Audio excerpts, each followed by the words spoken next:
Ayan. So, VFC Avalon Samurai Edge Red.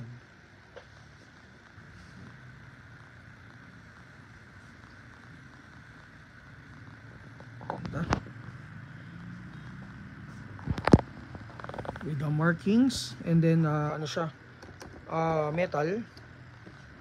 Metal yung front assembly. Metal din yung receiver. Naka-flat trigger na rin.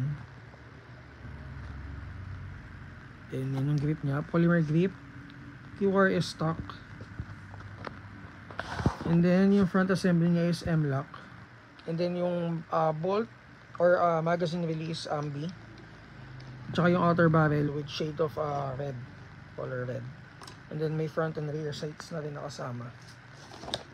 So ito yung magazine niya. Ayan, Q-mag. Parang ano eh, Q-mag. And Q-mag 1. So mid cap siya. I think mga 120 rounds to. For the price, ang price nito is 25k. Check nyo na lang sa Google Drive natin. And shoutout kay Boss Ivan. Sige, test natin.